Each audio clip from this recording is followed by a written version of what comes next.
The X-Wing is back because today we're going to deal with X's and O's in 3D Tic-Tac-Toe for your Atari 2600. Really dig this label art. Let's see, you got a boy and his dog in space facing an android of sorts who shoots the letter X with his fingertips. How interesting. Let's go ahead and take 3D Tic-Tac-Toe, pop it in my 7800 Pro system and see how it holds up today. Let's go to the game.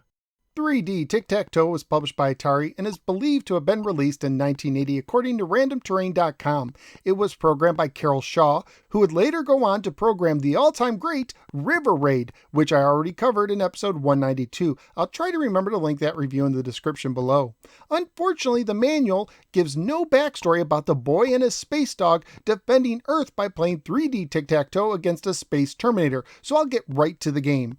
3D Tic-Tac-Toe is a new 40-year-old take on Tic-Tac-Toe for 1 or 2 players. The game contains 4 4x4 boards and plays like a combination of Connect 4 and Tic-Tac-Toe, requiring you to get not 3 but 4 in a row to win a game.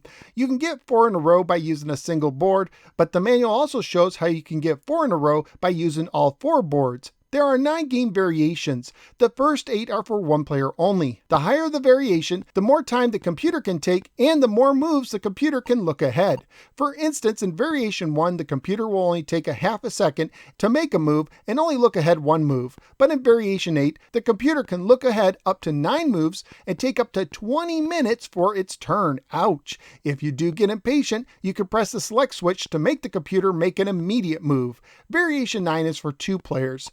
To make a move, you move the cursor with the joystick and press the button to fill in a square with your X or O. The left difficulty switch determines who will go first, with the B position for player 2 or the computer starting with the letter O and the A position for player 1 who uses the letter X. If both switches are in the A position, you could set up the board with X's and O's ahead of time, moving the cursor around and holding down the button to rotate through blanks, X's, and O's. Once the board is set up to your liking, you can flip the right switch back to the B position to start a game with the X's and O's you've already placed on the board. Both the graphics and sounds in the game are very minimal. Family friendly wise, the game would most likely get an E for everyone rating if released today. Currently at pricetrying.com, the game has a value of $5 loose, $17 complete, and $39 new. However, the Telegames text label can go for about $10 or more loose and up to $100 complete. So what do I think of 3D Tic-Tac-Toe? Personally, I'd rather just play Tic-Tac-Toe or Connect 4 with my kids. The game works alright, but I just didn't get much entertainment out of it. And while the 3D look was as good as you could get at the time on a 2600, it was still hard for me to see potential vertical Tic-Tac-Toe possibilities. It might have helped if the X's and O's were different colors. An option to play a 3 in a row version would have been nice too.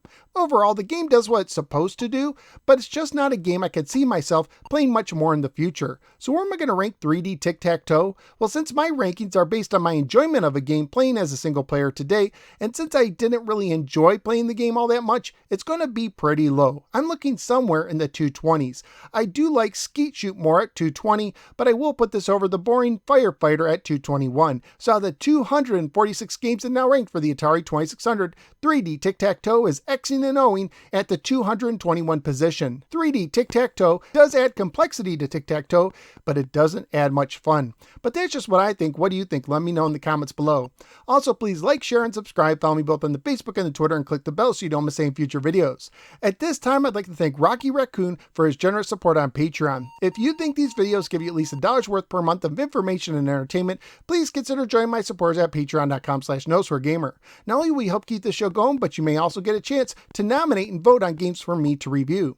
Thank you for giving me a little part of your day. I look forward to seeing you next time on the next episode of the KnowsWhereGamer. Take care, especially when taking your dog into outer space.